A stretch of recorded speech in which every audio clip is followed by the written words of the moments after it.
होता है 11 AM पर बच्चों, 11 AM पर। ठीक है, तो चलिए आज हमारी चर्चा होगी बच्चों स्वतंत्र भारत की उपलब्धियों के विषय में।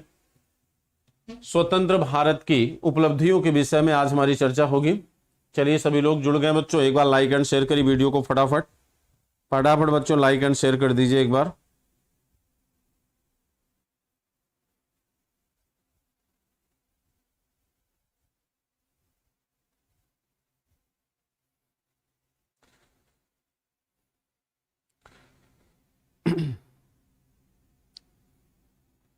चलिए बच्चों आइए सभी लोग जो है, रेमो जी, टुन्नू, शिखा सिंह, वेलकम है आप लोगों का। बैक बेंचर जी मोस्ट वेलकम है, सभी का मोस्ट वेलकम बच्चों। आज लिंक नहीं गया क्या सभी के पास? चलिए बच्चों, सुमन सिंह वेलकम है आपका भी, अनु मौर्य मोस्ट वेलकम है बच्चों। चलिए क्लास को कंटिन्यू करते हैं।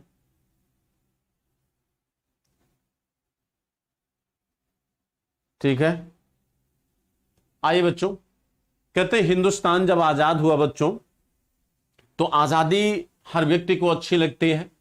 14 अगस्त 1947 को पाकिस्तान और 15 अगस्त 1947 को हिंदुस्तान बच्चों क्या हुआ? आजाद हुआ। और आजाद हिंदुस्तान में मध्य रात्रि को जहां पंडित नेहरू बच्चों तिरंगा लहरा रहे थे और अपना आजादी का भाषण दे रहे थे, वही बहुत से ऐसे परिवार थे बच्चों जो सांप्रदायिक आंदोलन की वजह से या सांप्रदायिक घटनाओं की वजह से क्या थे? विक्षिप्त थे। ठीक है, बहुत सारे परिवार मारे गए, बड़ी संख्या में लोग मारे गए। खास तौर से सांप्रदायिक आंदोलन जो आपका रहा बच्चों बिहार, बंगाल और पंजाब में सबसे प्रबल रहा, सबसे मजबूत रहा।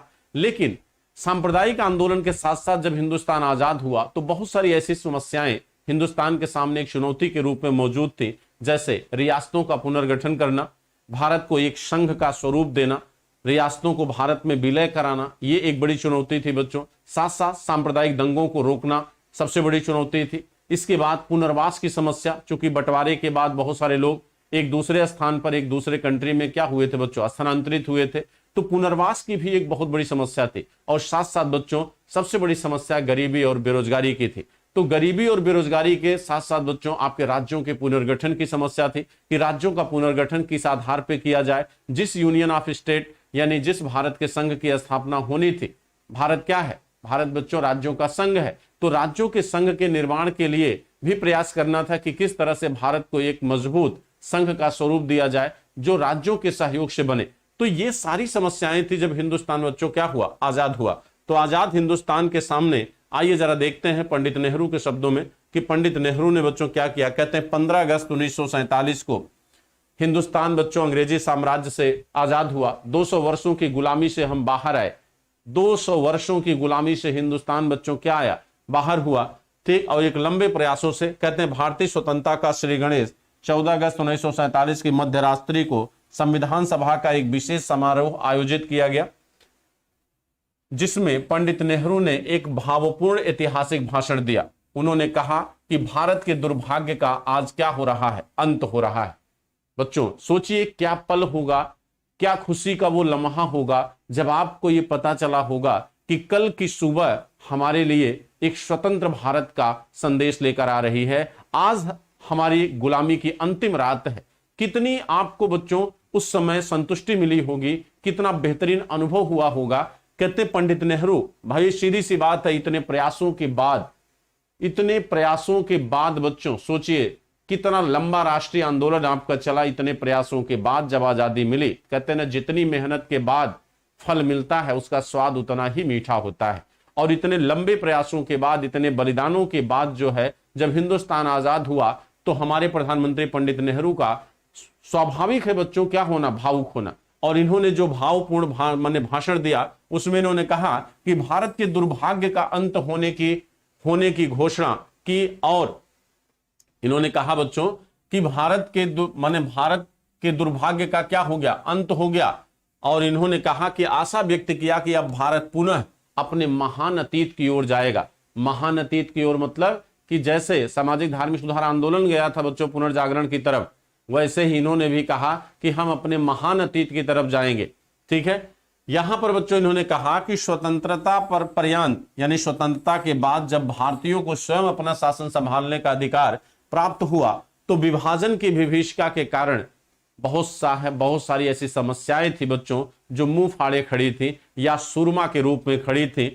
जैसे कहते हैं ना कि भारतीय नेतृत्व ने उन चुनौतियों को स्वीकार किया। भाई यही तो हमारी काबिलियत है। एक लीडरशिप के लिए चुनौतियां सबसे बड़ी चीज होती हैं। अगर लीडरशिप में चुनौती ना हो तो फिर लीडरशिप में कोई मतलब ही नहीं बच्चों। और भारत जब आजाद हुआ तो भारत के नेताओं ने उस चुनौती को बड़े बखूबी क्या किया, एक्सेप्ट किया। कहते हैं कि अपने सुयोग्य नेतृत्व के द्वारा भारत का नवनिर्माण कार्य बच्चों क्या हुआ, शुरू हुआ। और यहां हम स्वतंत्रता के बाद उपस्थित चुनौतियों और उनके समाधान को अध्ययन की सुविधा की दृष्टि से आपके सामने रखा जा रहा है कि कौन कौन से उस समय चुनौतियां थी बच्चों, कौन कौन सी चुनौतियां थी। तो पहली चुनौती थी सांप्रदायिक दंगों का नियंत्रण। जो सांप्रदायिक दंगे पाकिस्तान को पाने के लिए बच्चों किए गए, जो सांप्रदायिक दंगे पाकिस्तान को पाने के लिए किए गए,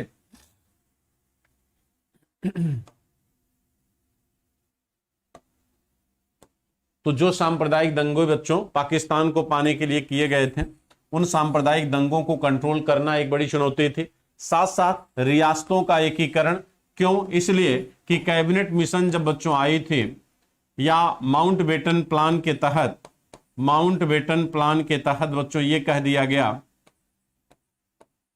माउंटबेटन प्लान के तहत ये कहा गया कि जो देशी रियासतें हैं जो ब्रिटिश सरकार के अधीन हैं या जो स्वतंत्र देशी रियासतें हैं, उनके पास विकल्प ये रख दिया गया कि भाई आप अगर हिंदुस्तान में शामिल होना चाहते हैं तो आप हिंदुस्तान में शामिल हो जाइए, और यदि पाकिस्तान में शामिल होना चाहते हैं तो पाकिस्तान में शामिल हो जाएं, और यदि आप स्वतंत्र रहना चाहते हैं तो स्वतंत्र रह सकते हैं, या राष्ट्रमंडल के सदस्य बनना चाहते हैं तो आप उसके सदस्य बन सकते हैं। यानी हिंदुस्तान को टुकड़ों टुकड़ों में बांटने की रणनीति बच्चों अंग्रेज जाते जाते भी कर गए थे। वो चाहते थे कि हिंदुस्तान इतना विखंडित रहे कि यहां पर जो अंग्रेजी सेना है उसे इनमें हटाने की औकात न आ पाए। यानी आप इतने मजबूत न बन सकें कि जो ब्रिटिश सेना बची हुई है आप उसको हटा सकें। यानी हिंदुस्तान को आजाद होने के बावजूद भी ये टुकड़ों में बांटना चाहते थे ताकि आप कहीं न कहीं ब्रिटिश प्रभाव में हमेशा क्या रहें, बने रहें बच्चों।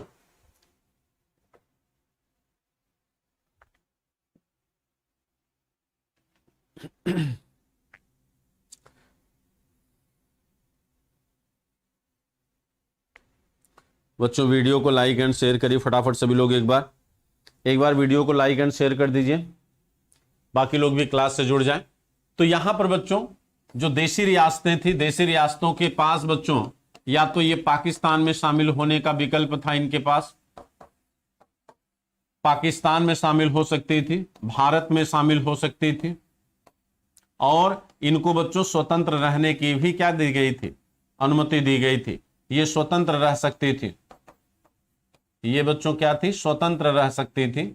इनको इस बात की भी क्या थी, आजादी थी, स्वतंत्र रह सकती थी। भारतीय राज्यों का पुनर्गठन करना बच्चों ये भी एक बहुत बड़ी चुनौती थी। और आप देखेंगे आगे चलकर जो है फजल अली आयोग का गठन होगा और भाषा के आधार पर बच्चों आयोग का क्या होगा, गठन किया जाएगा।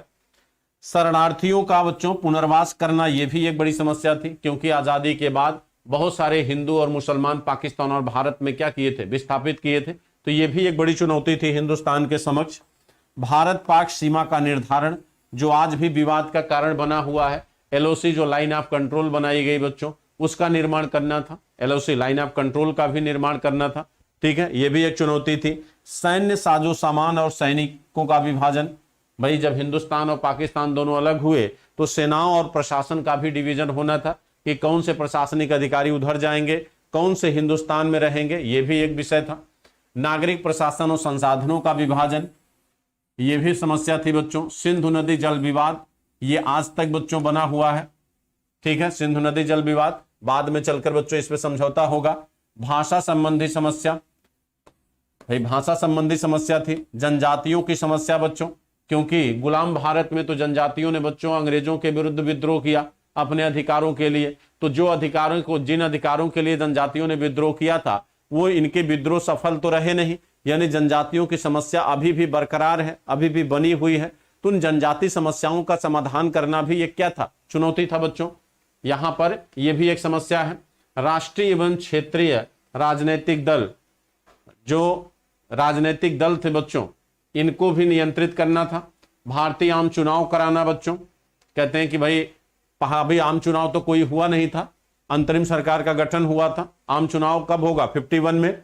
तो ये भी बच्चों चूंकि अर्थव्यवस्था आपकी कमजोर थी, आर्थिक विकास, विज्ञान प्रौद्योगिकी का विकास करना, चूंकि आप टेक्नोलॉजी के मामले में, इंडस्ट्री सेक्टर के मामले में बहुत पीछे थे, आपके यहाँ इन दोनों क्षेत्रों का भी डेवलप करना था। आपके यहाँ केवल और केवल अर्थव्यवस्था का प्राइमरी सेक्टर वर्क कर रहा था, यानी एग्रीकल्चर सेक्टर। आपके यहाँ इंडस्ट्री सेक्टर और साइंस टेक एरिया का भी क्या करना था, डेवलपमेंट करना था। भारत की विदेश नीति भी तय करना था, यह भी एक चुनौती थी। भाई उस समय आप किसके सपोर्ट में जाएंगे, अमेरिका के सपोर्ट में जाएंगे कि रसिया के सपोर्ट में जाएंगे, क्योंकि उस समय दुनिया के 2 राष्ट्र ही सबसे मजबूत थे। तो आपकी फॉरेन पॉलिसी भी बहुत कुछ इस बात के लिए बच्चों मैंने निर्भर करती कि आने वाला हिंदुस्तान कैसा होगा, ठीक है, वो पूंजीवादी होगा या साम्यवादी या समाजवादी होगा। ये बहुत कुछ आपकी विदेश नीतियों पर ही बच्चों क्या करता है, निर्भर करता है। तो आइए, ये वो समस्याएं हैं जो आजाद भारत के समक्ष बच्चों उस समय क्या थी, विद्यमान थी। बच्चों एक बार जो है फटाफट सभी लोग जो है या तो इसको नोट कर लीजिएगा आप लोग बच्चों, और या तो जो है टेलीग्राम ग्रुप से आप लोग ले लीजिएगा।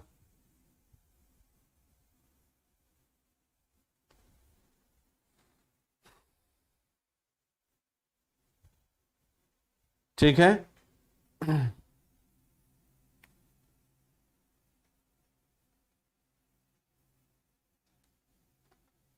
अब देखिए यहां पर, देखिए बच्चों, तो आइए देखते हैं। अब जब हिंदुस्तान बच्चों आजाद हुआ, तो आजाद हिंदुस्तान में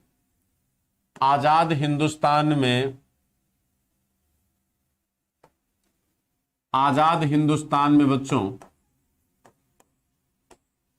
आजाद भारत में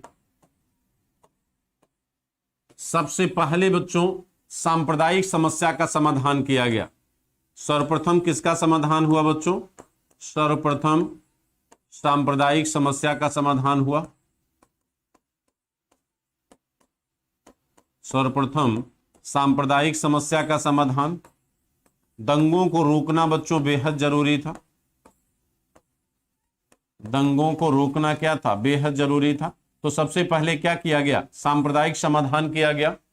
इसके बाद दूसरा प्रयास हुआ बच्चों रियासतों का एकीकरण, रियासतों का एकीकरण। दूसरा काम बच्चों क्या किया गया, रियासतों का एकीकरण किया गया। दूसरा काम रियासतों का बच्चों एकीकरण हुआ। तो कहते हैं कि यहां पर तो बच्चों जो सांप्रदायिक आंदोलन या सांप्रदायिक घटनाएं जो शुरू हुई थी, हालांकि ये सांप्रदायिक घटना बच्चों कोई आप ये नहीं कह सकते कि ये सिर्फ जिन्ना के प्रयासों से था। नहीं बच्चों, ताली एक हाथ से नहीं बजती, ताली दोनों हाथ से बजती है। जितने ही रिस्पॉन्सिबल जिन्ना रहे, पाकिस्तान को पाने के लिए जिन्ना ने सांप्रदायिकता को एक हथियार के रूप में उपयोग किया, क्योंकि कैबिनेट मिशन में भी जब जिन्ना के पाकिस्तान की मांग को स्वीकार नहीं किया गया, तब जिन्ना को यह लगा कि अब हमारे पास कोई विकल्प नहीं है, कोई चारा नहीं है, हमारे पास मात्र एक ही विकल्प है कि हम क्या करें, सांप्रदायिक दंगे करा दें। और आपको पता बच्चों, क्योंकि जब संविधान सभा के गठन की बात आई तो जिन्ना ने संविधान सभा में भाग लेने से इनकार कर दिया। इवन इन्होंने अंतरिम सरकार में पार्टिसिपेट किया और अपने 5 सदस्यों को अंतरिम सरकार में इन्होंने भेजा बच्चों, जिसमें लियाकत अली वित्त मंत्री बनाए गए। और ये बहुत बड़ी भूल थी लियाकत अली को वित्त मंत्रालय देना, क्योंकि जिन्ना ये दिखाना चाहते थे कि आप में सरकार चलाने की काबिलियत नहीं है। संविधान सभा में जब भाग लेने की बात आई तो जिन्ना ने अपना अलग संविधान सभा गठन करने की बात किया, लेकिन कैबिनेट मिशन ने बच्चों, जब कैबिनेट मिशन के प्रस्ताव को इन्होंने स्वीकार नहीं किया, क्योंकि कैबिनेट मिशन में अलग पाकिस्तान की बात नहीं की गई थी, तो बच्चों इनके पास सिर्फ एक हथियार बचा और वो हथियार था क्या, सांप्रदायिक दंगे। इन्होंने सांप्रदायिक दंगे कराए। लेकिन हाँ, पहले से चूंकि हम भी कहीं न कहीं मुसलमानों को लेकर बच्चों कुछ न कुछ तो आप बायस्ड हो चुके थे, क्योंकि आपके यहां भी कुछ ऐसी पार्टियां, कुछ ऐसे नेता, जैसे हिंदू महासभा की बात करें, अगर हम आरएसएस के कुछ सदस्यों की बात करें, तो आप भी कहीं न कहीं इस विचारधारा से बच्चों पहले से क्या थे, पूर्वाग्रसित थे। और जैसे ही ये सांप्रदायिक दंगा हुआ बच्चों, उसमें हिंदू मुसलमान दोनों एक दूसरे को बच्चों बड़े स्तर पर क्या किए, नुकसान पहुंचाए। तो मेरे कहने का तात्पर्य है कि सबसे बड़ी चुनौती उस समय सांप्रदायिक दंगों को रोकना था। कहते हैं कि कई लाख लोग इन सांप्रदायिक दंगों में मारे गए। हालांकि सरकारी आंकड़ा बच्चों बहुत ही क्या है, कम है, सरकारी आंकड़ा बहुत ही कम है।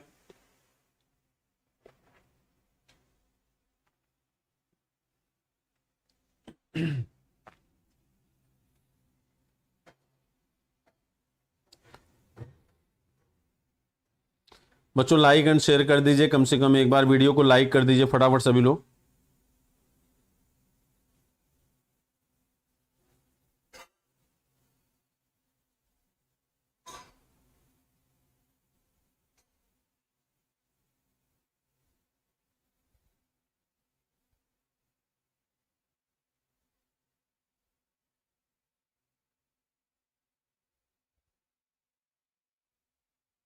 चलिए आइए देखिए, तो यहां पर बच्चों आप देख सकते हैं कि सांप्रदायिक दंगों पर इन्होंने कंट्रोल कैसे किया। सांप्रदायिक दंगों को रोकने में सबसे बड़ा योगदान बच्चों किस महापुरुष का था, वन मैन बाउंड्री। तो वन मैन बाउंड्री बच्चों कौन थे, वन मैन बाउंड्री आपके, वन मैन बाउंड्री बच्चों महात्मा गांधी हुआ करते थे। वन मैन बाउंड्री कहते हैं कि भारत में सांप्रदायिक दंगे मुख्यतः ब्रिटिश साम्राज्यवाद के अंतर विरोधों की उपज थे बच्चों। यहां पर यह शब्द लिखा हुआ है, ब्रिटिश साम्राज्यवाद के अंतर विरोधों के परिणाम थे ये सांप्रदायिक दंगे। कैसे, इसका क्या मतलब है, ब्रिटिश साम्राज्यवाद यानी भारत में अंग्रेजों की सत्ता एक लंबे समय तक बनी रहे, इसके लिए जरूरी था कि आप क्या रहें, विभाजित रहें। और विभाजन करने के लिए समुदाय या संप्रदाय को आधार बनाया गया। आपको पता होगा बच्चों कि जब 1857 का विद्रोह हुआ था तो विद्रोह की समाप्ति के बाद 1858 का चार्टर एक्ट आया, और उस चार्टर एक्ट में ब्रिटिश सरकार ने यह कह दिया कि हम हिंदुस्तान में अब किसी भी भूभाग को नहीं जीतेंगे, हम अपने साम्राज्यवादी प्रवृत्ति को क्या कर रहे हैं, त्याग रहे हैं। लेकिन इन्होंने इस प्रवृत्ति को नहीं त्यागा बच्चों, केवल रास्ता बदल लिया।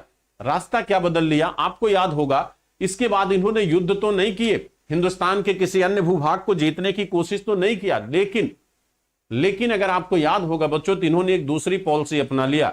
उसके बाद 1857 के विद्रोह के बाद विद्रोह का सारा उत्तरदायी इन्होंने मुसलमानों को माना, और मुसलमानों को इन्होंने क्या किया, उपेक्षित किया, कमजोर किया, और हिंदुओं को सपोर्ट करना शुरू किया बच्चों।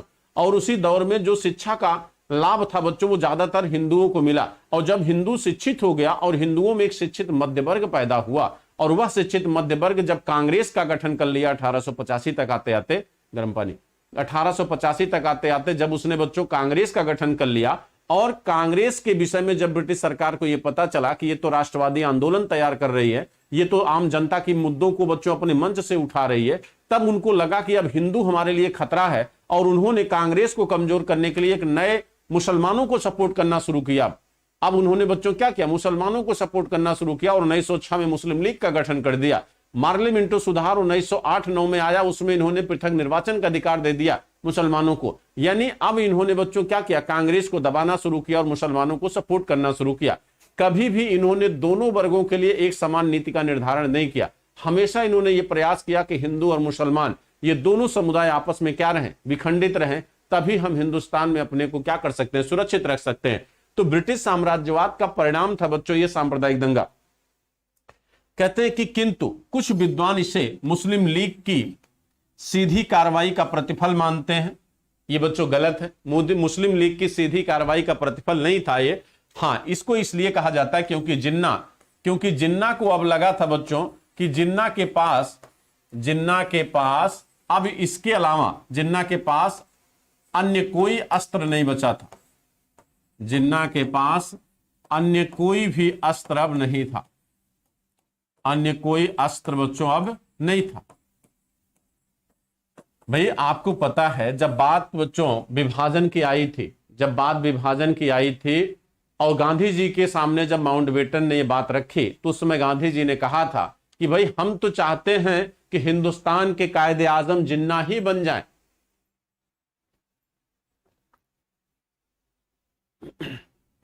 उस समय गांधी जी ने यह कहा था कि मैं तो चाहता हूं कि हिंदुस्तान के कायदे आजम जिन्ना बन जाए। गांधी की बच्चों ये बहुत बड़ी चाल थी, क्योंकि अगर जिन्ना ने इस प्रस्ताव को स्वीकार कर लिया होता कि हिंदुस्तान के प्रधानमंत्री जिन्ना बनेंगे, पंडित नेहरू नहीं बनेंगे, तो हिंदुस्तान का विभाजन तो रुक जाता। लेकिन जिन्ना का अस्तित्व खत्म हो जाता बच्चों, क्योंकि आने वाला भारत राजतंत्र नहीं था कि जिन्ना की संतान अगले जिन्ना होती। आने वाला जो भारत था वो डेमोक्रेसी था, जहां पर हर 5 साल पे चुनाव होने थे और जनता ये तय करती कि हिंदुस्तान का बादशाह कौन होगा। और ऐसे में जिन्ना को यह पता था कि हम अल्पसंख्यक मुसलमानों के बल पर एक बहुसंख्यक हिंदू राष्ट्र में हम अपने को कायदे आजम बनाए नहीं रख सकते। इसलिए जिन्ना ने गांधी के इस प्रस्ताव को अस्वीकार कर दिया। और जिन्ना थे तो गांधी के मित्र ही बच्चों, और मित्र अगर मित्र की बात को ना जाने तो इसका मतलब वो मित्र ही नहीं है। तो जिन्ना गांधी से बहुत बुरी माने बहुत अच्छी तरह परिचित थे बच्चों। कतिपय इतिहासकार हिंदू महासभा द्वारा मुस्लिम प्रतिरोध हेतु गठित की गई निग्रह मोर्चा नामक संगठन को उत्तरदायी मानते हैं। जैसा कि हमने अभी अभी आपको बताया कि भाई जिन्ना ही केवल रिस्पॉन्सिबल नहीं थे बच्चों, जितने रिस्पॉन्सिबल जिन्ना थे उससे थोड़े कम रिस्पॉन्सिबल आप भी थे। क्योंकि यहां पर अगर देखिए, कहते ना कि आपकी हिंदू महासभा ने मुसलमानों के प्रतिरोध के लिए बच्चों इन्होंने निग्रह मोर्चा नामक संगठन बनाया था। यानी कहने का मतलब है कि ये भी पूरी तरह से इस बात को स्वीकार कर चुके थे कि हमें मुसलमानों के साथ नहीं रहना है। यानी कहने का मेरा तात्पर्य है कि इनके मन में भी कहीं न कहीं मुसलमानों को लेकर या जिन्ना या मुस्लिम लीग को लेकर क्या था, विरोधाभास था बच्चों। और अगर विरोधाभास न होता तो सोचिए गांधी की हत्या नाथूराम गोडसे क्यों करता। भाई कहीं न कहीं उसके मन ने इस बात को वैचारिक स्तर पर स्वीकार कर लिया कि गांधी क्या है, पाकिस्तान के समर्थक है, इसलिए उसने बच्चों ऐसा किया। अब यहां पर आप देख सकते हैं, कहते परंतु इस परिप्रेक्ष्य में महात्मा गांधी द्वारा माउंटबेटन से कहा गया कथन विचारणीय है। गांधी ने बच्चों माउंटबेटन से क्या कहा? गांधी ने कहा अंग्रेजी तंत्र की फूट डालो और शासन करो की नीति ने ऐसी स्थिति उत्पन्न कर दी है कि जब मात्र यही विकल्प शेष है कि या तो हम कानून व्यवस्था बनाए रखने हेतु अंग्रेजी राज्य ही चलता रहने दें और या कह रहे कि या फिर भारत रक्त स्नान करे। बड़ी अच्छी बात गांधी ने कहा। यानी जाते जाते गांधी ने बच्चों अंग्रेजों को बखूबी इस बात का एहसास करा दिया कि जो भारत आप हमें, जो हिंदुस्तान आप हमें देकर जा रहे हो, उसमें हमारे लिए कोई विकल्प आपने नहीं छोड़ा है। उन्होंने साफ साफ शब्दों में कहा कि अंग्रेजी तंत्र की फूट डालो और शासन करो की नीति ने ऐसी स्थिति उत्पन्न कर दी है कि जब मात्र यही विकल्प शेष रह गया है कि या तो कानून व्यवस्था बनाए रखने हेतु अंग्रेजी राज को ही हम चलने दें या फिर भारत को क्या होने दें, रक्त रंजित होने दें, भारत को खूनों से स्नान करने दें। यही हमारे पास दो विकल्प है। अवश्य ही भारत रक्त स्नान का सामना करने को तैयार है, लेकिन हम आपकी सेवा के लिए स्वीकार नहीं है बच्चों। साफ साफ शब्दों में उन्होंने कहा कि भारत खूनों से नहा सकता है लेकिन ब्रिटिश सत्ता को दोबारा स्वीकार नहीं कर सकता। हम आपसे ये नहीं कहेंगे कि आप अपनी सेना और प्रशासन के सहयोग से सांप्रदायिक दंगों को रोक दीजिए। हम मर सकते हैं लेकिन गुलामी को दोबारा बर्दाश्त नहीं करेंगे बच्चों। ठीक है, तो यहां पर इन्होंने कहते हैं गांधी जी जिस रक्त स्नान की तरफ संकेत कर रहे थे उसका सर्वाधिक प्रभाव बच्चों कहां था? बंगाल के नोवाखोली में था। कहां था बच्चों? बंगाल के नोवाखोली में। और कलकत्ता, पंजाब, सिंध, दिल्ली, ये वो स्थान थे बच्चों जो सांप्रदायिक आंदोलन से या सांप्रदायिक घटनाओं से ज्यादा प्रभावित थे। यहां लगभग 5 लाख हिंदू एवं मुसलमान मारे गए और 1.5 करोड़ लोग बच्चों क्या हो गए? बेघर हो गए। आज सोचिए कि मात्र जो है इतने कम लोगों के मरने के बाद पूरे भारत में हाहाकार मचा हुआ है बच्चों। जब 1 करोड़ लोग विस्थापित हुए होंगे और 5 लाख लोग मारे गए थे बच्चों, उस समय क्या स्थिति रही होगी आपके देश की? कहते हैं इन सांप्रदायिक दंगों को रोकने में प्रशासन, पुलिस, सेना भी नाकामयाब रही बच्चों, क्योंकि वे जिस संप्रदाय से संबंध रखते थे उसी की तरफ बच्चों क्या होते थे? हो जाते थे। अब आप सोचिए, यानी कहने का मतलब है कि ये सांप्रदायिक भावना बच्चों प्रशासन और सैनिक में भी पहुंच चुकी थी। बात समझ रहे हैं नहीं? यानी अगर मुसलमान सेना है तो वो हिंदुओं को बच्चों मार देती थी और अगर हिंदू सेना है तो वो मुसलमानों को मार देती थी। यानी कहीं न कहीं जो आपका प्रशासन है, जो आपकी सेना है, वह भी सांप्रदायिक विचारधारा से प्रभावित हो चुकी थी और ऐसे में इस तंत्र का उपयोग करना उचित नहीं था। और इसीलिए बच्चों गांधी जिस समय पंडित नेहरू और पटेल आजादी की बात कर रहे थे बच्चों, हिंदुस्तान के उपाध्यक्ष और स्वतंत्र भारत के प्रधानमंत्री बनने का ख्वाब देख रहे थे, उस समय गांधी बच्चों लाठी लेकर कहां खड़े थे? नोवाखोली में खड़े थे। नोवाखोली में खड़े थे और माउंटबेटन जैसा व्यक्ति जब देखा तो उसने कहा वन मैन बाउंड्री। गांधी को कहा बच्चों, उसने क्यों कहा? इसलिए कहा, सोचिए जब सांप्रदायिकता आपके चरम पर हो, आपके सर पर खून सवार हो, आप बड़े बूढ़े बच्चों स्त्री को आप पहचान नहीं रहे हो, आप उसकी हत्या कर रहे हो, ऐसी स्थिति में जब गांधी बच्चों दिखते थे, जब गांधी लोगों के बीच पहुंचते थे, तो वो हिंदू हो या मुसलमान हो, सभी अपने अस्त्र शस्त्र बच्चों रख देते थे। ये प्रभाव था इस अमला बाबा का। सोचिए क्या इंपैक्ट रहा होगा गांधी का बच्चों उस भारत पर। तभी तो गांधी ने बड़े गर्व से कहा था कांग्रेस पर बच्चों कि हम कांग्रेस जैसी संस्था भारत के धूल से खड़ी कर देंगे। ये स्टेटमेंट था बच्चों गांधी का। तो इसका मतलब है कि गांधी जी ने एक जो प्रभाव हिंदुस्तान पर बनाया था, वो प्रभाव बच्चों सिर्फ धरातल पर ही नहीं बल्कि लोगों के मनोभाव, उनके विचारों पर भी क्या था? हावी था। ठीक है, तो ये यहां पर आप देख सकते हैं इन सब चीजों को। कहते हैं कांग्रेस और मुस्लिम लीग के बड़े नेता राष्ट्रीय और अंतर्राष्ट्रीय समस्याओं में उलझे हुए थे। जिस समय कांग्रेस और मुस्लिम लीग के लोग बच्चों हिंदुस्तान के टुकड़े कर रहे थे, अपने अपने क्षेत्र को चुन रहे थे, अपनी अपनी संस्थाओं और अपने अपने संसाधनों का चुनाव कर रहे थे, ऐसे समय में बच्चों एकमात्र वह सन्यासी व्यक्ति, सन्यासी तो नहीं कह सकते इनको, एकमात्र व्यक्ति थे जो महात्मा गांधी थे बच्चों। कहते हैं ऐसे में 78 वर्षीय महात्मा गांधी ने अपने सत्य, अहिंसा, सत्याग्रह जैसे अचूक ब्रह्मास्त्रों के सहारे सांप्रदायिक दंगा रोकने का बीड़ा उठाता बच्चों। ये सोचिए, ये वो अस्त्र शस्त्र थे जो कभी असफल नहीं हुए बच्चों। ब्रह्मास्त्र भी कभी चूक सकता है, लेकिन गांधी के ये अस्त्र बच्चों चूके नहीं। अब देखिए, कहते हैं कि इन्हीं के साथ बच्चों वो नोवाखाली पहुंच गए और प्रत्येक गांव में हिंदू मुसलमान ग्राम रक्षा समितियां बनाई गांधी ने बच्चों। ये नोवाखोली गए, नोवाखोली मतलब बंगाल, और वहां पर इन्होंने हिंदू मुस्लिम ग्राम रक्षा समितियां, याद रखिएगा ये, जिसका गठन बच्चों गांधी ने क्या किया? सांप्रदायिकता को रोकने के लिए बच्चों इन्होंने किया। सांप्रदायिकता को रोकने के लिए इन्होंने इन संगठनों की बच्चों क्या किया? स्थापना किया। यहां तक क्लियर? कोई डाउट, कोई कंफ्यूजन है आप पूछ सकते हैं बच्चों। राखी आर्या जी,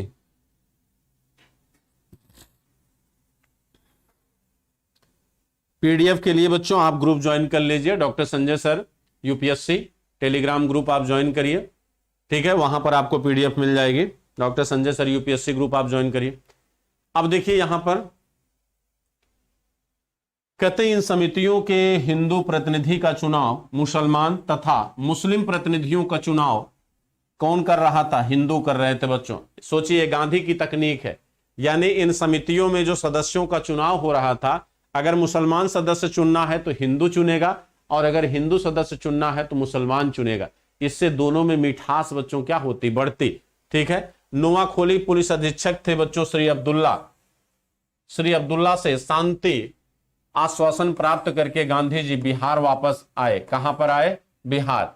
यानी जब वहां से पूरा आश्वासन मिल गया कि भाई गांधी जी अब आप जाइए, अब यहां पर सांप्रदायिक दंगा नहीं होगा, तब ये बिहार आए। और जहां हिंसा बच्चों, हिंसा पहले से बंद होने तक प्रतिदिन आधे समय तक उपवास की इन्होंने क्या किया? घोषणा किया बच्चों। इन्होंने कहा कि जब तक हिंसा बंद नहीं होगी, प्रतिदिन आधे समय तक हम क्या करेंगे? उपवास की घोषणा कर दिया इन्होंने। बिहार में शांति स्थापित हो रही थी कि पंजाब और सिंध में हिंसा बच्चों शुरू हो गई। कहते हैं जब बिहार में धीरे धीरे समाप्त होने लगी तो इसका विस्तार कहां हो गया? पंजाब और सिंध में फैल गया बच्चों, ये सांप्रदायिक दंगा वहां पर फैल गया।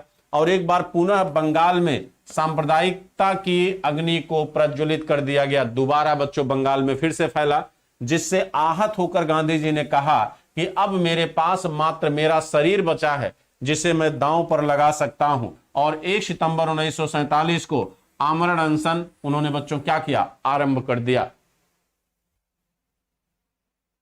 सोचिए, यह है ब्रह्मास्त्र गांधी का, आमरण अनशन, सत्याग्रह।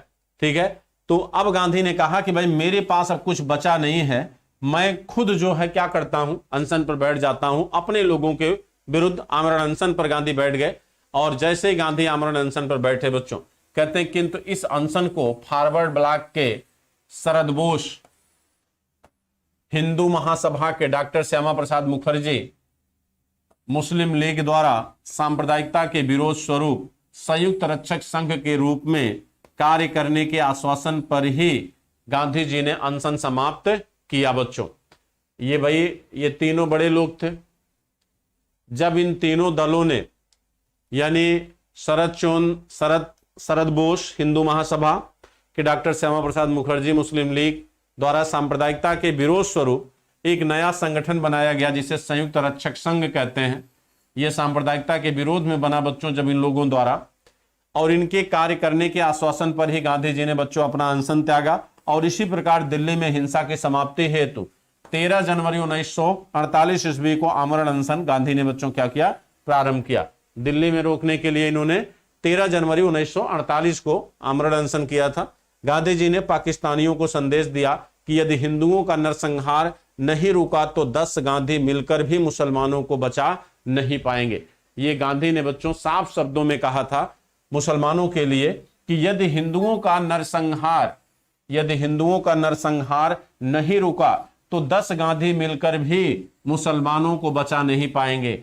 बात समझ रहे हैं? एक बहुत बड़ा मैसेज था बच्चों, ये बहुत बड़ा संदेश था। और 18 जनवरी 1948 ईस्वी को सभी शरणार्थी शिविरों से शांति स्थापना के लिखित संदेश महात्मा गांधी के पास बच्चों पहुंचने शुरू हो गए। ठीक है, महात्मा गांधी के पास संदेश पहुंचने बच्चों क्या हो गए, शुरू हो गए। ठीक है,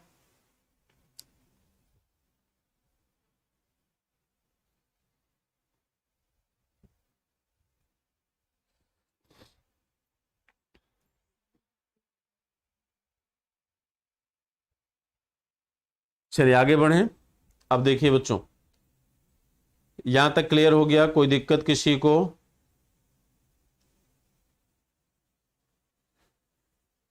नीरज सागर जी वेलकम है बच्चों, एक बार लाइक एंड शेयर कर दीजिए फटाफट सभी लोग। ठीक है, आइए देखिए। अब देखिए कहते हैं गांधी जी ने उपवास तोड़ते हुए कहा था, जब दिल्ली में बच्चों ये अनशन पर बैठे थे तो दिल्ली में अनशन के समय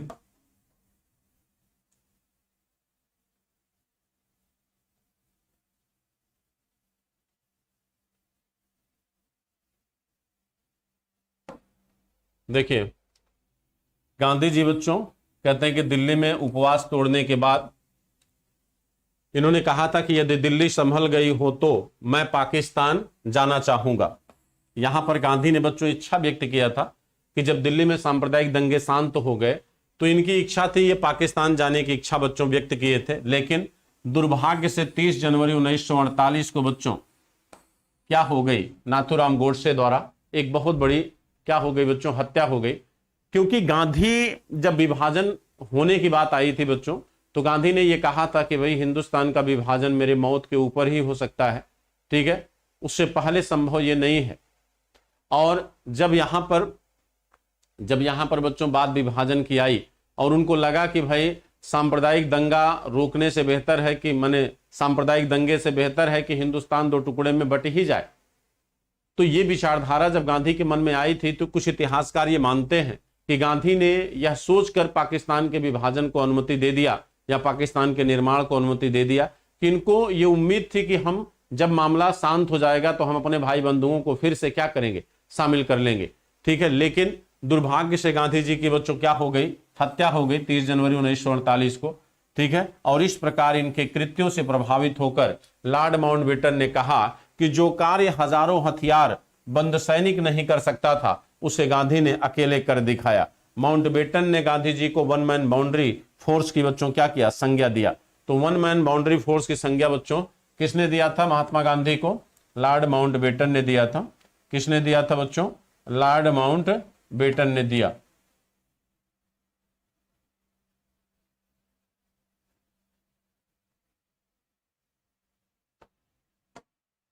लॉर्ड माउंटबेटन ने 1 मैन बाउंड्री फोर्स की संज्ञा इनको दिया। ठीक है, 1 मैन बाउंड्री फोर्स की संज्ञा दिया। चलिए आगे। अब बच्चों दूसरी समस्या है रियासतों का गठन। ठीक है, दूसरी समस्या बच्चों कौन सी है आपके? रियासतों का गठन, रियासतों का एकीकरण और विलय। कहते हैं हिंदुस्तान जब आजाद हुआ बच्चों, तो आजाद हिंदुस्तान में माउंटबेटन ने जाते जाते ये कह दिया था कि भाई जो रियासतें आजाद रहना चाहती हैं, आजाद रह सकती हैं, वो चाहे तो राष्ट्रमंडल से अपने संबंध बना सकती हैं, और चाहे तो वो पाकिस्तान में जा सकती हैं, चाहे तो हिंदुस्तान में शामिल हो सकती हैं, यानी भारत में। अब ऐसे में कुछ ऐसी रियासतें थी बच्चों जो स्वतंत्र रहना चाहती थी, कुछ ऐसे भारत के अंदर जैसे जूनागढ़, जैसे हैदराबाद की रियासत बच्चों, ये ऐसी रियासतें थी जो कहीं न कहीं पाकिस्तान की तरफ अपना झुकाव दिखा रही थी बच्चों। अगर इसमें आप गौर से देखें जो है बच्चों, तो ये रियासतें जो है काफी महत्वपूर्ण थी। आइए देखिए, उस समय कुल बच्चों 562 रियासतें हुआ करती थी। अब इसको थोड़ा, ये टॉपिक इंपॉर्टेंट है, ध्यान से समझिए इसको। कहते हैं स्वतंत्रता के समय भारत के अंतर्गत 3 तरह के क्षेत्र थे बच्चों। जब भारत आजाद हुआ तो उस समय भारत के पास कितने प्रकार के क्षेत्र थे? 3 प्रकार के क्षेत्र थे। पहला, ब्रिटिश भारत का क्षेत्र, यानी वह क्षेत्र जिस पर अंग्रेजों का क्या था? अधिकार था, यानी ब्रिटिश क्षेत्र जो अंग्रेजों के अधीन थे। ठीक है, ये नंबर 1 प्रकार का। दूसरा, देसी रियासतें बच्चों, जो देसी रियासतें थी। और तीसरा, फ्रांस और पुर्तगाल के जो औपनिवेशिक क्षेत्र थे, जैसे बच्चों गोवा, जैसे दमन और द्वीप। भाई आपको पता ही है कि भले ही अंग्रेजों ने हिंदुस्तान पर 200 वर्षों तक बच्चों शासन किया, लेकिन पुर्तगाली और फ्रांसीसी कमजोर तो हिंदुस्तान से बच्चों हो चुके थे, लेकिन अभी भी इनके केंद्र यहां पर बने हुए थे। ठीक है,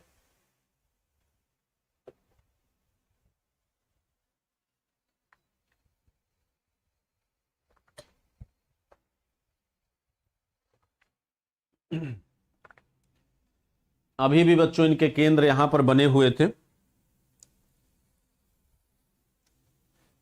तो देखिए, ये 3 तरह के बच्चों क्या थे? 3 तरह के भारत था। भारत में 3 तरह की चीजें थी। सबसे बड़ी समस्या बच्चों आपकी ये थी, ये सबसे बड़ी समस्या थी देसी रियासतों की समस्या। हाँ, यहां पर सबसे बड़ा योगदान बच्चों किसका रहा? सरदार पटेल का। सरदार पटेल ने बच्चों यहां पर एक बेहतर नेतृत्व प्रदान किया, और रियासतों का एकीकरण बच्चों सरदार पटेल के नेतृत्व में ही संभव हुआ। कहते हैं इन सभी क्षेत्रों को एक राजनीतिक इकाई के रूप में एकीकृत करना भारत की एक बहुत बड़ी समस्या थी बच्चों। कांग्रेस का सबसे बड़ा लक्ष्य यही था कि किस तरह इन सभी भूभागों को भारत संघ के अंतर्गत क्या किया जाए? शामिल किया जाए। भारत सरकार ने समय के साथ, भारत सरकार ने समय के साथ इन लक्ष्यों को कमोबेश बच्चों क्या किया? हासिल किया। भारत सरकार ने बच्चों समय के साथ इन लक्ष्यों को कमोबेश क्या किया? हासिल किया। भारत में कुल 562 रियासतें, भारत में कुल बच्चों 562 रियासतें स्वतंत्रता के समय विद्यमान थी, और इन रियासतों में अंग्रेजी सरकार से जो संबंध थे उन्हें सर्वोच्चता की संज्ञा दी गई बच्चों। कह रहा कि इन रियासतों के अंग्रेजी सरकार से जो संबंध थे उसे क्या कहा जाता था? सर्वोच्चता कहा जाता था। सर्वोच्चता का मतलब कि इन रियासतों पर अंग्रेजी प्रभाव जो था बच्चों, और बाद में जब अंग्रेज जाने लगे तो इस सर्वोच्चता को उन्होंने क्या किया? हटा लिया बच्चों। ठीक है, कहते हैं सैद्धांतिक दृष्टिकोण से ये रियासतें आंतरिक मामलों में स्वतंत्र थी, किंतु वास्तविक रूप से उन पर अंग्रेजी शासन का बच्चों क्या था? नियंत्रण बना हुआ था। इसी को बच्चों क्या कहते हैं? सर्वोच्चता। यानी ये रियासतें वैदेशिक संबंधों में स्वतंत्र रूप से निर्णय लेने के लिए बच्चों बाद मने स्वतंत्र नहीं थी, या उस मैटर में बच्चों ये डिसीजन नहीं ले सकती थी। ठीक है, जब अंग्रेज शासक भारत से जाने लगे तो उस समय अंग्रेजों ने क्या किया? सर्वोच्चता को समाप्त कर देशी रियासतों को स्वतंत्र कर दिए बच्चों। भाई इनको चाहिए था कि ये सर्वोच्चता ये भारत को सौंप देते, भारत को सौंप सकते थे कि अब ये देशी रियासतों की सर्वोच्चता किसके हाथ में मैं दे रहा हूं? भारत के हाथ में दे रहा हूं। लेकिन इन्होंने ऐसा नहीं किया बच्चों। इन्होंने सर्वोच्चता को क्या किया? हटा लिया, और देशी रियासतों को स्वतंत्र रूप से छोड़ दिया। उनकी धारणा क्या थी बच्चों? इनका, अंग्रेजों का यह था बच्चों कि इससे क्या होगा? हिंदुस्तान टुकड़े टुकड़े में विभाजित रहेगा, और देशी रियासतें अगर स्वतंत्र रहेंगी तो हिंदुस्तान कभी एक मजबूत राष्ट्र नहीं बन पाएगा, और मजबूत राष्ट्र अगर नहीं बन पाएगा तो यह इंग्लैंड के सैनिक और आर्थिक चंगुल से आजाद भी नहीं हो पाएगा। यही बच्चों इनकी क्या थी? मंशा थी। लेकिन इनको यह नहीं पता था कि हिंदुस्तान में काबिलियत की कमी नहीं है। ठीक है, और ऐसा बच्चों पटेल जी ने क्या किया? करके दिखाया। ऐसा पटेल जी ने बच्चों करके दिखाया।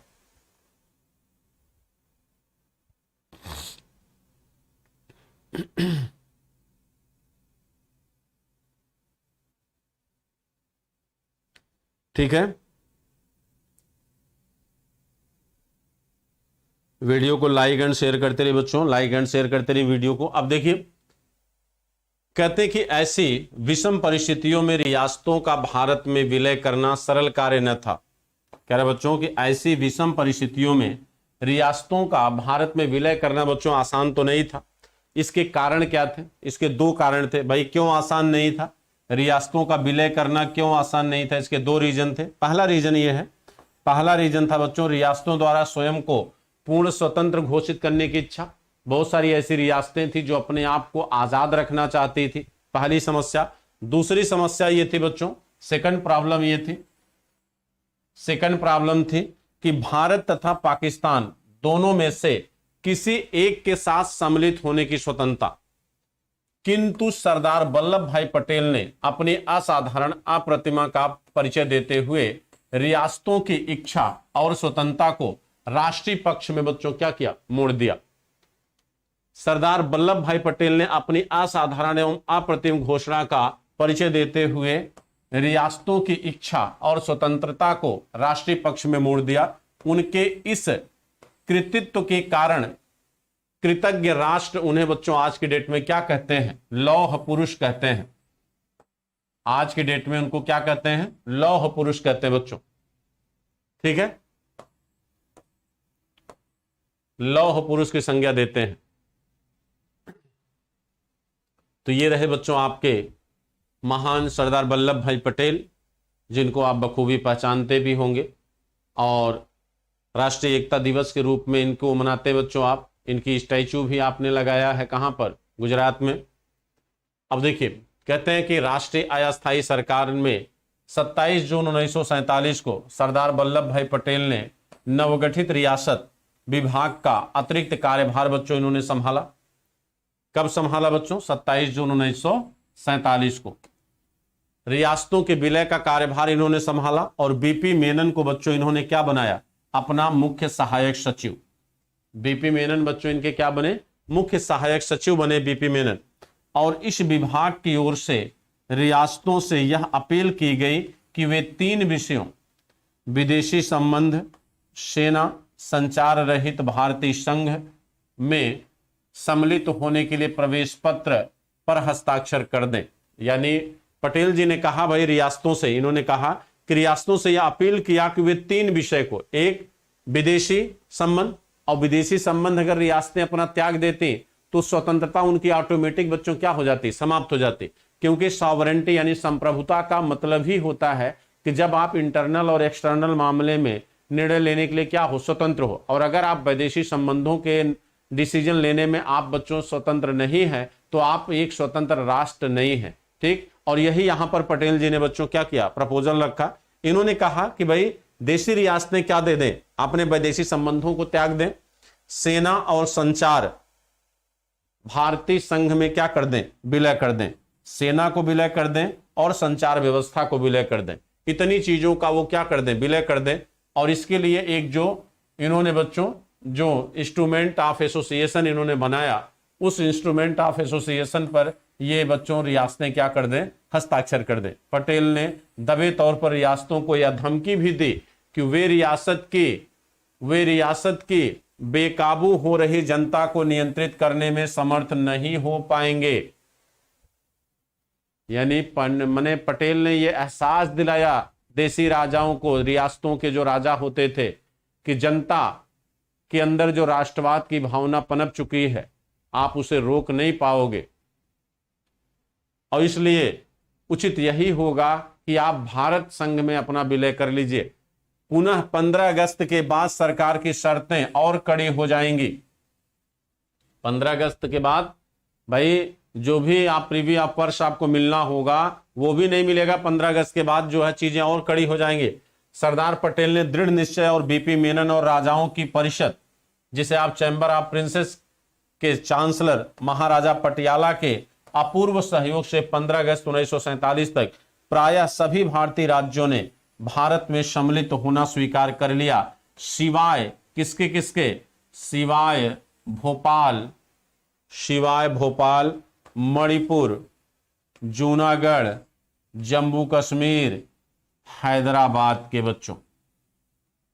यानी भोपाल रियासत, मणिपुर रियासत, जूनागढ़ रियासत, जम्मू कश्मीर और हैदराबाद, ये वो क्षेत्र थे बच्चों जिन्होंने इस पर अपने हस्ताक्षर नहीं किए, यानी भारत के विलय पत्र में इन्होंने हस्ताक्षर नहीं किया, और ये बच्चों क्या रहे, उससे अलग रहने की कोशिश किए। और इन्हीं के संदर्भ में बच्चों सरदार पटेल ने अपनी नीतियों का क्या किया, अनुसरण किया। सरदार पटेल बच्चों इन्हीं के संदर्भ में अपनी नीतियों का क्या करते हैं, अनुसरण करते हैं।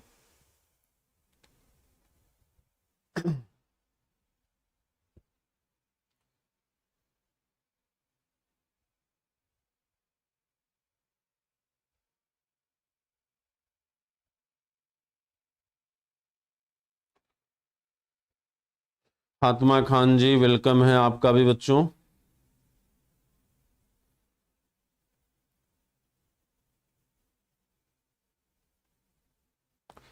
गांधी बच्चों हमेशा प्रासंगिक हैं, गांधी कभी अप्रासंगिक नहीं हो सकते।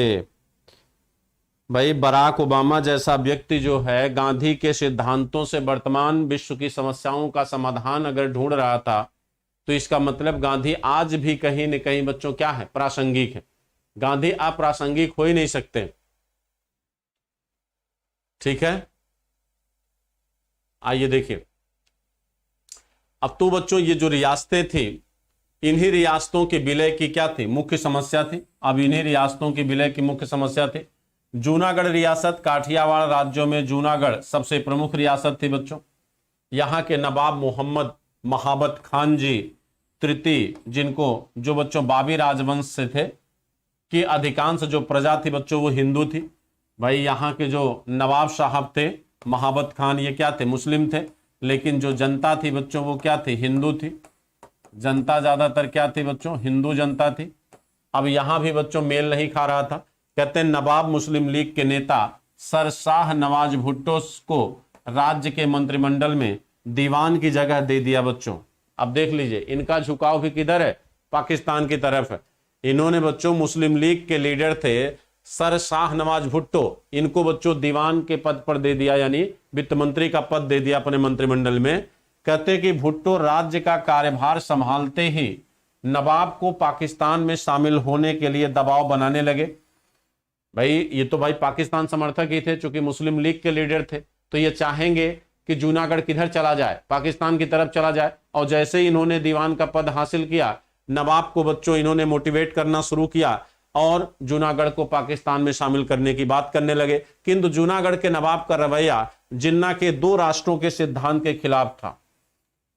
जूनागढ़ का जो नवाब था बच्चों यानी महाबत खान, वो जिन्ना के जो हठधर्मिता की वजह से जो राष्ट्र जो बना उसका विरोधी था, विभाजन नहीं चाहता था। भारतीय नेताओं ने जूनागढ़ को आर्थिक रूप से काट दिया, जूनागढ़ की अर्थव्यवस्था को क्या कर दिया, कमजोर कर दिया। आर्थिक रूप से पूरी चैन सर्किल ब्रेक कर दी गई जूनागढ़ की। नवाब भयभीत होकर पाकिस्तान भाग गया। पटेल ने पाकिस्तान से जूनागढ़ में जनमत संग्रह कराने की मांग की।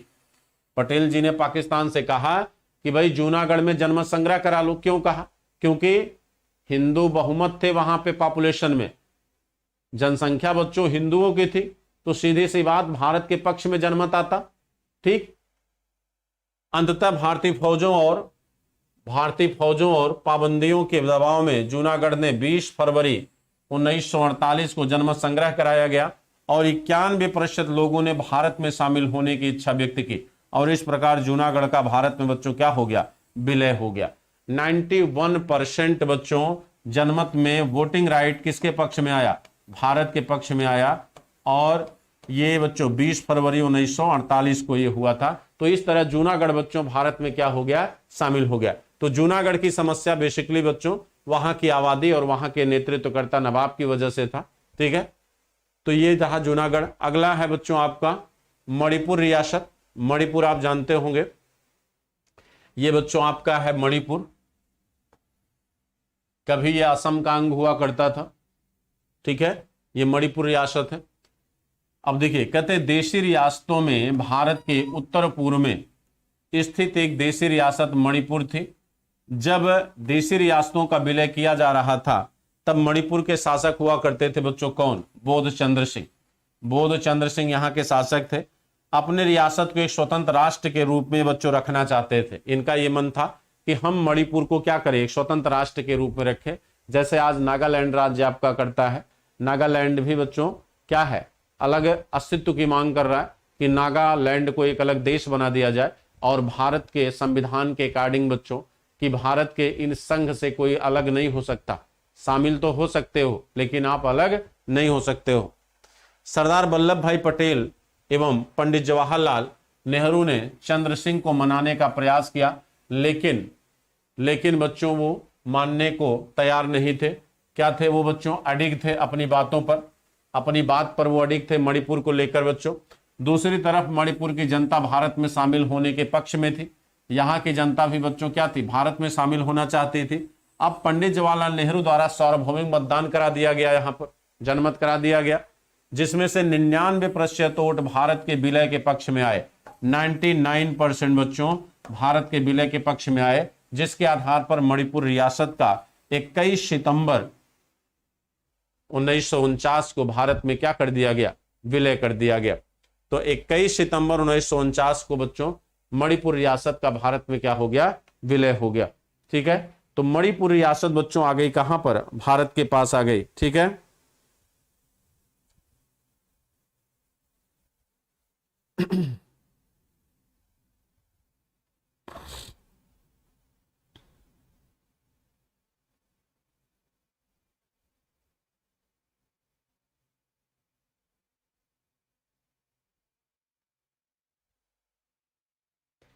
ठीक है, आइए अगला देखते हैं बच्चों। अब है आपका भोपाल रियासत। आजादी के समय भारत में शामिल होने वाले रियासतों में भोपाल भी बच्चों शामिल था। भोपाल के नवाब हुआ करते थे कौन? हमीदुल्ला खान, मुसलमान थे ये, हमीदुल्ला खान थे बच्चों। लेकिन वहां की अधिकांश जनता क्या थी, हिंदू थी। नवाब की मुस्लिम लीग के नेताओं से घनिष्ठ मित्रता थी और बच्चों कांग्रेस के प्रबल विरोधी थे नवाब साहब। मुस्लिम लीग के सपोर्टर थे एकदम जूनागढ़ की तरह। ठीक है, और कांग्रेस के प्रबल विरोधी, लेकिन बहुमत बच्चों कौन है, हिंदुओं का है। नवाब ने माउंटबेटन से अपने इरादे बता दिए थे, लेकिन बाद में वो यह कहते हुए भारत में शामिल हो गए कि कोई भी रियासत अपने करीबी स्वतंत्र उपनिवेश से भाग नहीं सकती बच्चों। यानी इन्होंने कहा इनडायरेक्टली कि हमें भारत में ही रहना चाहिए, अपने स्वतंत्र नजदीकी उपनिवेश से हम अलग नहीं हो सकते हैं। और नजदीकी उपनिवेश कौन था, भारत था। 1949 में नवाब ने कई अन्य रियासतों की राह पर चलते हुए भारत के विलय के प्रस्ताव को स्वीकार कर लिया। जम्मू कश्मीर राज्य की सीमा भारत और पाकिस्तान दोनों से बच्चों मिलती है। अब यहां पर ये बच्चों कश्मीर के संदर्भ में कुछ डेट दी गई है। बच्चों आपको पता है कि कश्मीर पर कबायलियों का आक्रमण कराया गया पाकिस्तान की तरफ से, जिसकी वजह से हरि सिंह बच्चों आते हैं पंडित नेहरू के पास मदद मांगने के लिए। लेकिन पंडित नेहरू ने कहा कि भाई पहले आप कश्मीर का विलय करिए, तब जाकर हम आपको मदद कर पाएंगे। और कानूनन बच्चों ये सही भी था, जिसकी वजह से 26 अक्टूबर 1947 को राजा हरि सिंह, जो हिंदू राजा थे लेकिन जनसंख्या वहां की बहुमत मुसलमानों का था, कहते हैं हरि सिंह ने क्या कर दिया, विलय पत्र पर हस्ताक्षर कर दिया। कश्मीर विवाद भारत द्वारा सुरक्षा परिषद में कब ले जाया गया, 1 जनवरी 1948, जिसे पंडित नेहरू की सबसे बड़ी भूल मानी जाती है बच्चों। यहां पर अगर पंडित नेहरू ने यह काम न किया होता तो बच्चों पाकिस्तान में हिंदुस्तान में कब का कश्मीर शामिल हो गया होता, क्योंकि पटेल ने पूरी जाल बच्चों इसके लिए बिछा चुके थे कि कश्मीर का आसानी से विलय हिंदुस्तान में हो जाता। लेकिन यहां पर इन्होंने सुरक्षा परिषद में इस मैटर को देकर बच्चों हिंदुस्तान के लिए एक बहुत बड़ा नुकसान पहुंचाया। युवनों की देखभाल में जनमत संग्रह का प्रस्ताव आया बच्चों कब, 1 जून 1949 को। ठीक है, और जम्मू कश्मीर संविधान सभा का गठन 31 अक्टूबर 1951 को हुआ। ठीक है, तो जनमत संग्रह तो बच्चों आज तक नहीं हो पाया है, जिसकी बात पाकिस्तान हमेशा कहता है, क्योंकि पाकिस्तान जानता है कि मुस्लिम आबादी वहां बहुसंख्यक है और जनमत में जो है पक्ष के माने किसके पक्ष में जाएगा, मुसलमानों के पक्ष में जाएगा, यानी पाकिस्तान के पक्ष में जाएगा। अनुच्छेद 370 के तहत सदर रियासत, राष्ट्रपति और वजीर आजम का पद बनाया गया बच्चों 15 नवंबर 1952 को पाकिस्तान में, सॉरी जम्मू कश्मीर में। जम्मू कश्मीर की संविधान सभा द्वारा राज्य के भारत में विलय की सहमति 10 फरवरी 1954 को की गई। यानी वहां पर जो जम्मू कश्मीर की संविधान सभा जो गठित की गई बच्चों, उस संविधान सभा ने कानूनी तौर पर, संवैधानिक तौर पर 10 फरवरी 1954 को क्या किया, भारत में विलय पर सहमति जता दिया बच्चों। और भारतीय संविधान का अनुच्छेद 3 जम्मू कश्मीर में बच्चों क्या है, प्रवर्तित है, लागू है। कब से? 30 अक्टूबर 1956 से लागू है। और राज्य का संविधान अध्यारोपित है बच्चों, कब से? 26 जनवरी 1957 से। यहां पर अपना बच्चों 26 जनवरी 1957 से संविधान भी लागू है। भारत सर्वोच्च न्यायालय की अधिकारिता में राज्य का आना, यानी भारत की सुप्रीम कोर्ट के अधीन ये कब आया? 1960 में आया बच्चों। और सदर रियासत और वजीरे आजम पद समाप्त कर क्रमशः राज्यपाल एवं मुख्यमंत्री के पद का सृजन 6ठे संविधान संशोधन द्वारा किया गया। कब? 1965 में। यानी इससे पहले वहां पर राज्यपाल को बच्चों क्या कहते थे? सदर रियासत कहते थे। और मुख्यमंत्री को बच्चों क्या कहते थे? वजीर आजम कहते थे। ठीक, तो ये वो डेटे हैं जो जम्मू कश्मीर के संदर्भ में बच्चों बहुत महत्वपूर्ण है। अब आप जानते हैं अब तो जम्मू और कश्मीर को अलग अलग स्टेट बना दिया गया बच्चों। ठीक है, एक आपका केंद्र शासित प्रदेश हो गया, एक आपका राज्य हो गया। ठीक है, तो अब ये परिवर्तन, ये डेट भी आप याद रखिएगा, विभाजन कब हुआ है, कब ये बच्चों बनाया गया है, जम्मू कश्मीर को जब अलग किया गया, वो कौन सी डेट है, कौन सी वो डेट है?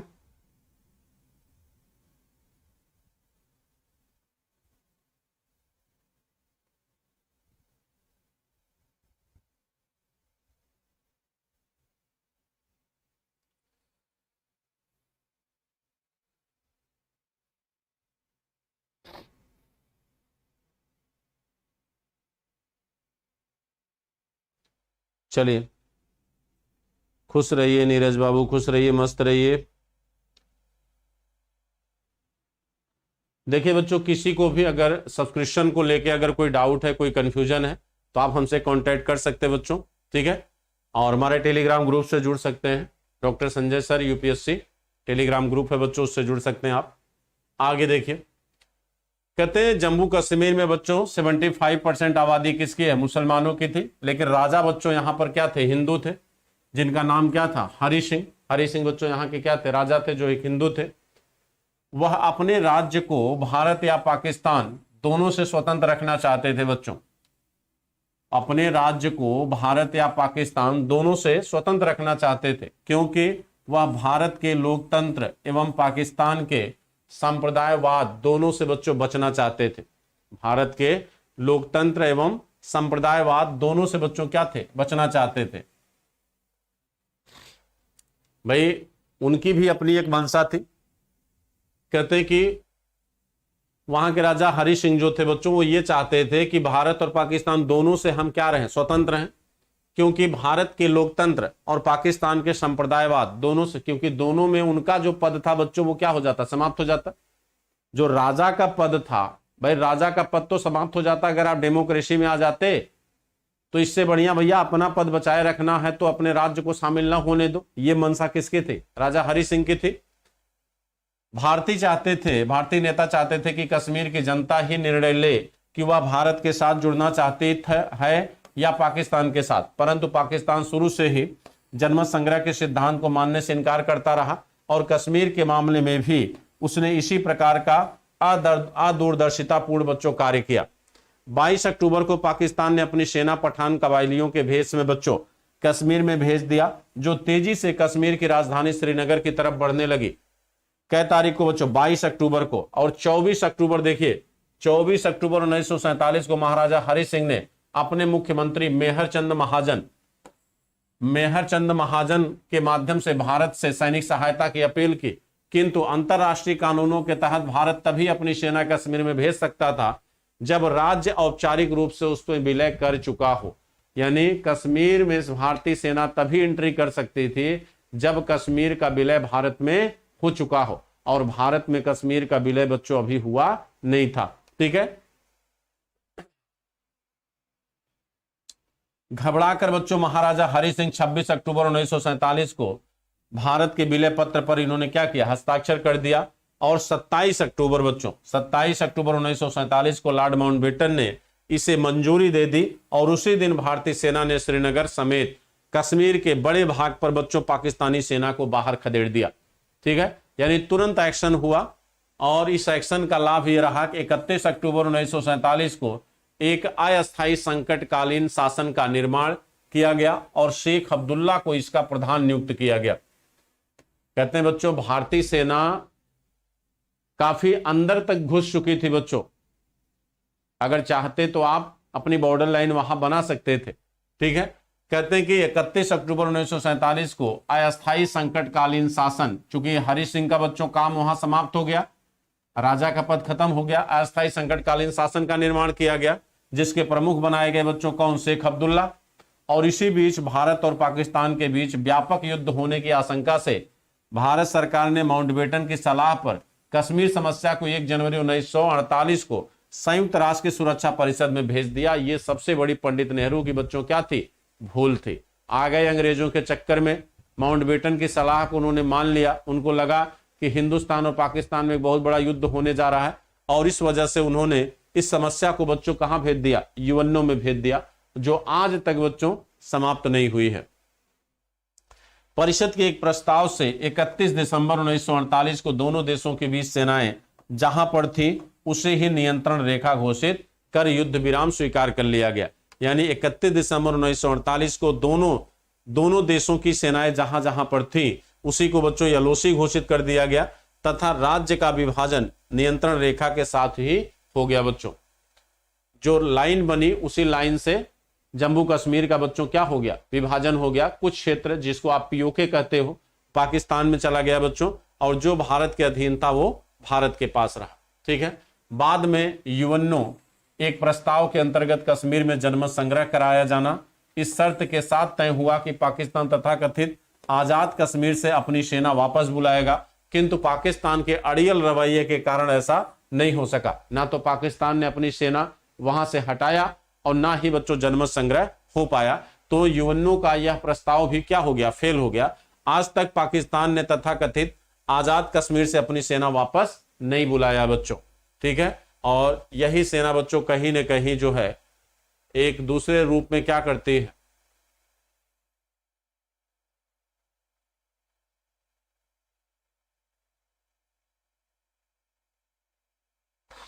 अब देखिए हैदराबाद बच्चों, ये बच्चों आपका क्या है, हैदराबाद रियासत है। ये क्या है, हैदराबाद रियासत आपकी। और स्वतंत्र हैदराबाद का संस्थापक बच्चों कौन था, चिनकिलिज खां। स्वतंत्र हैदराबाद रियासत का संस्थापक कौन था बच्चों, चिनकिलिज खां था।